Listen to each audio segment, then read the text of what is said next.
స్వయంభూ భోగి గణపతి పీఠంలో అష్టగణపతుల నగర సంకీర్తనలో భాగంగా ఊరేగింపునకు ఘనంగా జరిగింది.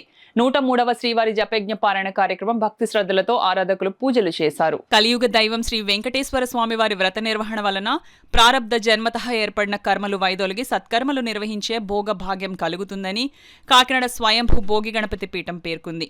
పీఠం వ్యవస్థాపక ఉపాసకులు దూసలపూడి రమణరాజు ఆధ్వర్యంలో శనివారం ఉదయం శ్రీవారి 103వ జపయజ్ఞ పారాయణం శుభప్రదంగా నిర్వహించారు. పీఠం వ్యవస్థాపక ఉపాసకులు దూసలపూడి రమణరాజు మాట్లాడుతూ, గణపతి నవరాత్రులలో శ్రీవారి పాదపూజ అవకాశం ఏర్పడటం శ్రీవారి భక్తుల అదృష్టంగా పేర్కొన్నారు. అక్టోబర్ 5న తిరుమల యాత్ర, 11 శ్రీవారి కళ్యాణం, భారీ అన్న సంతర్పణ నిర్వహిస్తున్నామని తెలియజేశారు. సత్యవేణి, విజయలక్ష్మి, కుమారి అనంతలక్ష్మి, వరలక్ష్మి, పద్మావతి మున్నగువారు శ్రీవారి సేవలు చేయించారు. శ్రీ స్వామివారికి 16 సంవత్సరాలు పూర్తయిన తర్వాత కాంస్య కవచ యజ్ఞ ధారణ కార్యక్రమాన్ని తిరుమల తిరుపతి పాదయాత్రతో పూర్తి చేసుకోవడం జరిగింది.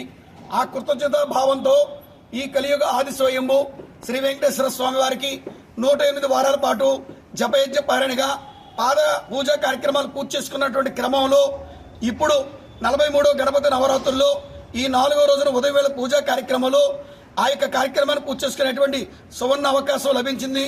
శ్రీదేవి భూదేవి సమేత శ్రీ వెంకటేశ్వర స్వామి వారి యొక్క కళ్యాణాన్ని తిరుమల తిరుపతి బస్సు యాత్రతో 108 వారాలు పూర్తి అయిన తర్వాత అక్టోబర్ 5వ తారీఖున తిరుమల బస్సు యాత్ర చేసి ఆ విధంగా శ్రీకాళహస్తిలో జ్ఞానప్రసూనాంబ సమేత శ్రీకాళహస్తీశ్వర స్వామిని దర్శించి పాతాళ గణపతిని పూజించి భక్త గణపను సేవించి ఇంద్రకీలాద్రి అమ్మవారిని దర్శించుకుని గణపతి పీఠానికి చేరుకుని తద్వారాగా అక్టోబర్ 10వ తేదీ రాత్రి శుక్రవారం రాత్రి కోల సంబరం తెల్లవారితే శ్రీదేవి భూదేవి సమేత శ్రీ వెంకటేశ్వర స్వామి వారి యొక్క ఈ యొక్క నగర సంకీర్తన కార్యక్రమం, శ్రీవారి కళ్యాణం, దంపతుల తాంబూలాలు, వేదాశీర్వచనం, అదేవిధంగా దంపతులకు పంక్తి భోజనాలు, అదేవిధంగా 3000 మందికి అన్న సంతర్పణ కార్యక్రమాలతోటి ఈ కార్యక్రమం లోక సంస్థ సుఖనోభవంతుగా భోగి గణపతి పీఠం నిర్వహిస్తూ ఉంది.